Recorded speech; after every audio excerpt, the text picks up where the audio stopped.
Okay, just to show you, I'm doing this one in English as I believe my Afrikaans is not understandable to all, so I've changed it a bit. Just to show you, yeah, I've removed the carburetors, I've removed the intake manifold and the reed blocks and reed valves as my motor was running a bit lean, and it concerned me. Not a major issue, but it is annoying. And before we have any further damage, I decided to tend to the problem and see what's going on here. So here we can see nicely inside of each motor, each piston, or into the block, if you want to call it that. You see there is the old pieces of gaskets that I'm still going to clean off, but I've got no damage to the faces here.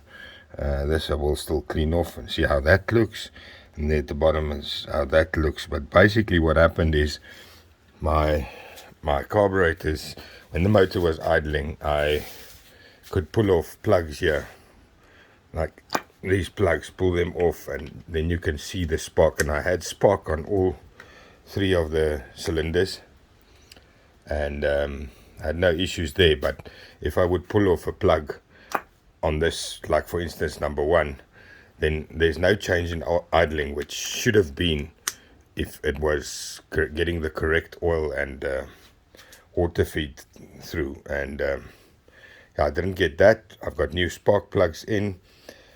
I checked the coils, coil packs, everything, didn't find an issue there. So then I took off the carburetors, which are now lying here somewhere. Carburetors, let me see if I can see the carburetors. Here we go. Okay, so there I took off the carburetors, which is here, which I marked with a Sharpie. Top, bottom and middle carburetors. I stripped them out completely, cleaned them out, checked for mug and the reeds, everything, nothing found, but I did clean them out, blow them out with compressed air, made sure of it, checked the float bowls, made sure the float level sits at the correct height, and everything is clear and clean. So that side of it's done. Now I'm doing a couple of things at the same time. There you can see I'm busy with the throttle box as well, which I rebuilt completely, as the kill switch wasn't working on the motor. So I went and sorted that out. Excuse my garage, it's quite a mess at this stage. Yeah, and that's basically what we're getting to. You want to know, this is a 90 horsepower Mariner 3-cylinder, Mariner / Mercury, if you want to call it that. And yeah, I'm going through all the little nicks and stuff so that I can go to sea and not have issues with it. I have most of the fuel lines replaced, but there's a little pipe here, which is your vacuum, I think if you call it that, your vacuum little pipe, which I'm also going to replace, because if you can see there, if I can focus in on it, you can see there's a little tear in the pipe, so I'll replace that as well, make sure I don't have issues. Then we get on to the reed valves and reed blocks.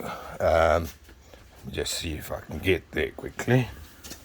Excuse my moving video, but it's not a bullshit channel, so we open about everything. I'm no boat mechanic.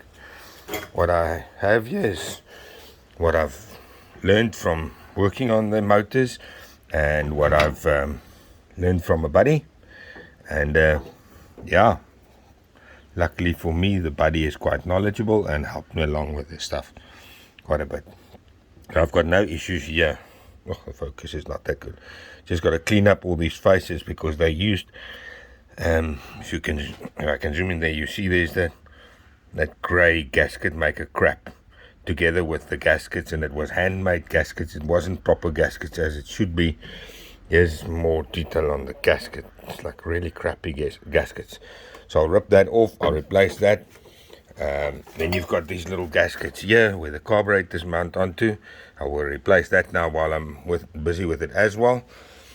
And I picked up the problem with the number 1 cylinder, or the top cylinder. Don't know if you call it number 1 or top. Where's that one now? just get that one quickly. Just hold on a sec. So I found it, and if you look at it, if my phone will pick it up there's the evident crack on it. I was just looking at the little reed valves, whether they are seating properly. They looked fine, and then I found this little crack over here. So the problem there is that it deforms completely when under heat, I suppose, and then it opens up and it leaves a gap there, which if you look on this side, you can see where it makes those little black marks, and that's where the fuel air mixture escapes back into the carburetors once the piston moves up. So that will definitely have my motor running lean, and it will give me problems on idling. So yeah, and I have a new reed block, get a new reed block and new reed valves, as I'm already here. So I'm going to do that, and I'll closely inspect all of the others, but they look fine from a distance. But I'll closely go and inspect them all, make sure they are all 100% fine, that the reed valves are fine. As I say, I don't see any issues there, and this one I've still got a tab off, and look at that one in detail as well.